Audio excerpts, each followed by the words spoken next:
खगोलविदों ने लगभग 100 प्रकाश वर्ष दूर 2 सुपर अर्थ ग्रहों की खोज की है। और सबसे अच्छी खबर यह है कि उन 2 एक्सोप्लैनेट में से एक पर जीवन हो सकता है। हम एक आकर्षक युग में रहते हैं जहां खगोलीय ज्ञान अपने चरम पर है। बहुत से वैज्ञानिक और इंजीनियर लगातार एक्सोप्लैनेटरी अनुसंधान को आगे बढ़ाने पर काम कर रहे हैं, जो ब्रह्मांड की हमारी समझ और कहीं और जीवन की संभावना में योगदान देगा। कई वर्षों से खगोल शास्त्री और वैज्ञानिक मानवता द्वारा पूछे गए सबसे गहन और विचारोत्तेजक प्रश्नों में से एक का उत्तर खोजने के लिए एक्सोप्लैनेट की खोज कर रहे हैं। क्या हम ब्रह्मांड में अकेले हैं? तो क्या इन ग्रहों की खोज करने वाले ये वैज्ञानिक लंबे समय से चले आ रहे इस सवाल का जवाब दे सकते हैं, जिसने हर किसी के दिमाग को चकरा दिया है? इस आकर्षक नई खोज के बारे में अधिक जानने के लिए अंत तक देखते रहें।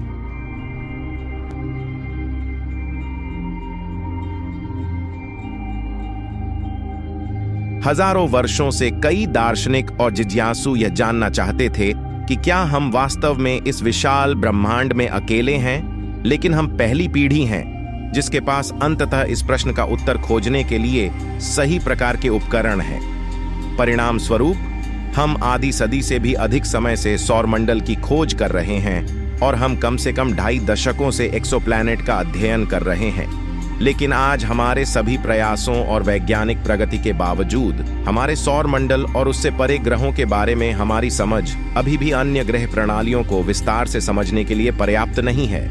अब तक हमने 4000 से अधिक एक्सोप्लैनेट की खोज की है और उनमें से कोई भी ऐसे सिस्टम में मौजूद नहीं है जो हमारे अपने सौरमंडल जैसा दिखता हो सकता है कि हमारा सौरमंडल कुछ ऐसा हो जो अत्यंत दुर्लभ हो, या हो सकता है कि जीवन अपने आप में अत्यंत दुर्लभ हो।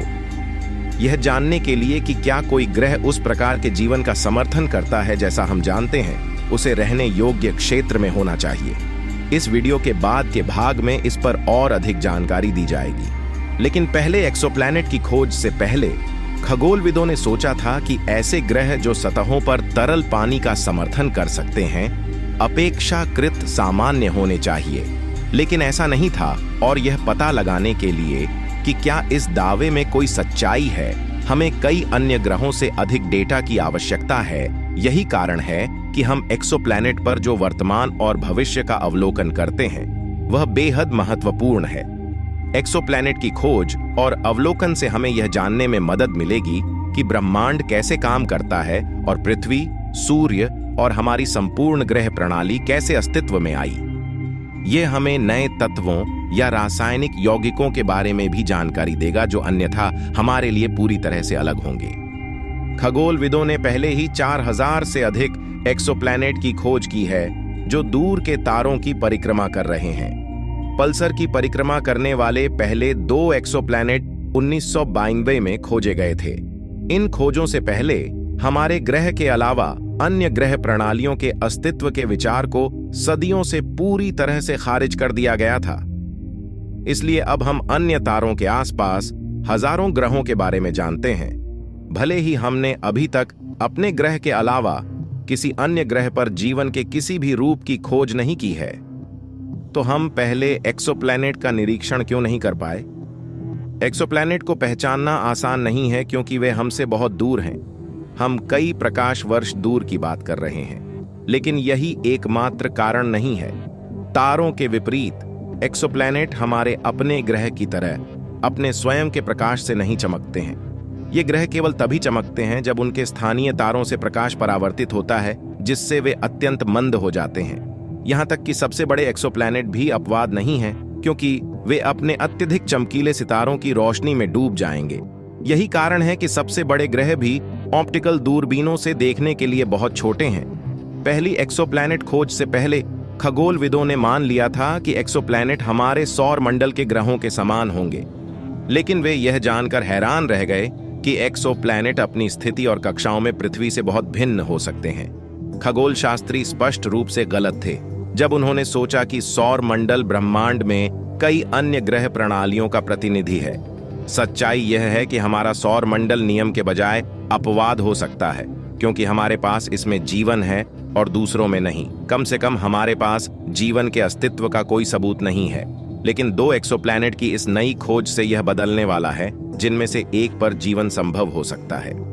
चट्टानी ग्रहों की यह जोड़ी LP 890c9 नामक तारे की परिक्रमा कर रही है, जिसे स्पेकुलोस 2 के नाम से भी जाना जाता है। वैज्ञानिकों और खगोलविदों की राय है कि इनमें से एक ग्रह रहने योग्य क्षेत्र में है और संभवतः दूसरा सबसे अधिक रहने योग्य एक्सोप्लैनेट हो सकता है हमने अब तक खोजा है। ग्रहों का यह जोड़ा पृथ्वी से थोड़ा बड़ा है और मंद लाल बौने तारे के चारों ओर रहने योग्य क्षेत्र में परिक्रमा कर रहा है।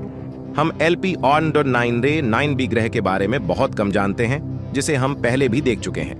अभी हमारा ध्यान LP 890-9c पर होगा, जिसे स्पेकुलोजर 2c कहा जाता है। फिर हम स्पेकुलोस 2c के बारे में इसके आकार और इस तथ्य के अलावा ज्यादा कुछ नहीं जानते हैं कि इसे अपने तारे की परिक्रमा करने में लगभग 8 दिन लगते हैं। एक्सोप्लैनेट की इस जोड़ी की खोज का श्रेय यूनाइटेड किंगडम के बर्मिंघम विश्वविद्यालय के अमोरी ट्रायड और उनके सहयोगियों को जाता है।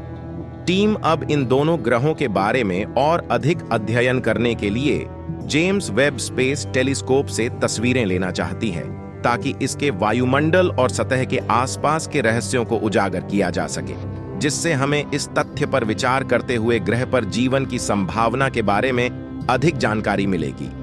ग्रह तारे के चारों ओर रहने योग्य क्षेत्र में है, जहां तापमान बहुत गर्म या बहुत ठंडा नहीं है, ताकि सतह पर तरल पानी मौजूद हो सके। यह एक रहने योग्य क्षेत्र के लिए मानदंड है, इस तथ्य पर विचार करते हुए कि तापमान के अलावा हमारी पृथ्वी पर जीवमंडल को पनपने वाले कई कारकों में से एक तरल पानी की उपस्थिति है।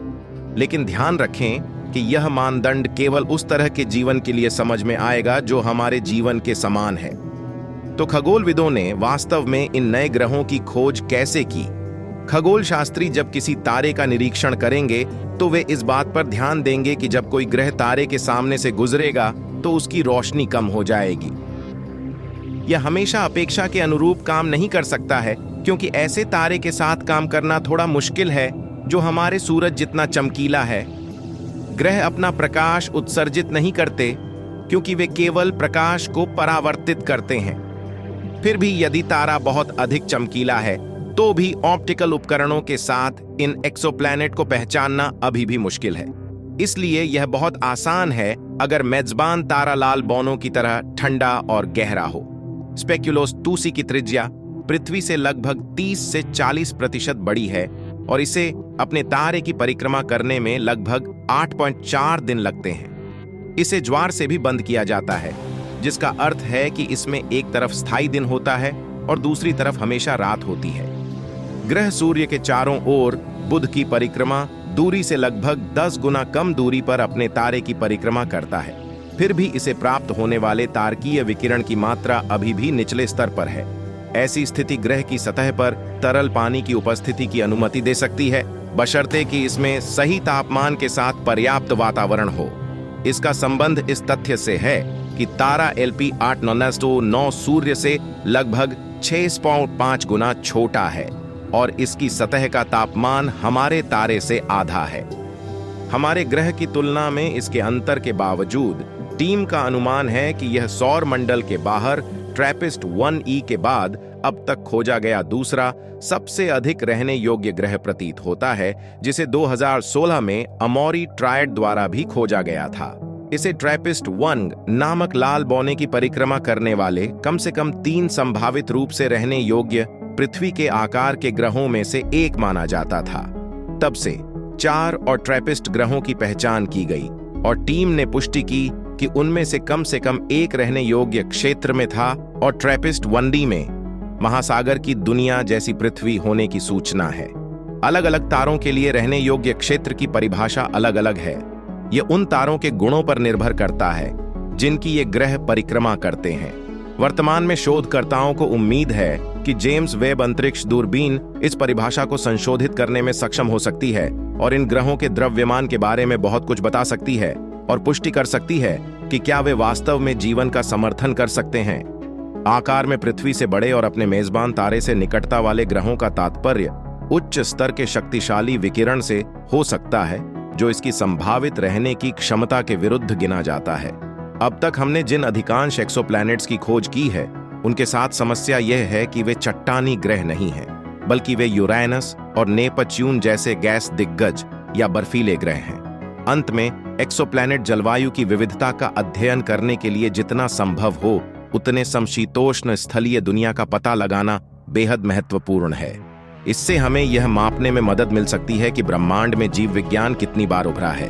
अब तक हमने जो ग्रह खोजे हैं, उनमें से अधिकांश अन्य तारों की परिक्रमा करते हुए जीवन के लिए उपयुक्त उम्मीदवार नहीं हैं, जैसा कि हम जानते हैं। वे या तो बहुत गर्म या बहुत ठंडे होते हैं और उनमें से अधिकांश केवल गैस से बने होते हैं। सबसे बुरी बात यह है कि हमारी पृथ्वी जैसे अपेक्षाकृत छोटे स्थलीय ग्रहों का पता लगाना बेहद मुश्किल है, जिसके कारण हम बहुत कम ग्रहों के बारे में जानते हैं जो सही मात्रा में विकिरण के साथ रहने योग्य क्षेत्र में हैं।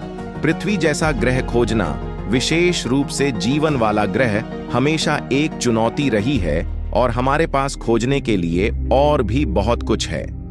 हो सकता है कि अन्य ग्रहों पर उसके वातावरण और रासायनिक संरचना के आधार पर जीवन अलग तरह से विकसित हुआ हो। इसलिए जब हम अन्य जीवन रूपों की तलाश में हैं, तो हम अपने ग्रह पर जीवन के लिए समान मानदंडों का उपयोग करने में सक्षम नहीं हो सकते हैं। हम शायद सही चीज को गलत मापदंडों के साथ देख रहे हैं। यही कारण हो सकता है कि हम कभी भी इस प्रश्न का उत्तर नहीं ढूंढ पाएंगे, क्या हम इस ब्रह्मांड में अकेले हैं?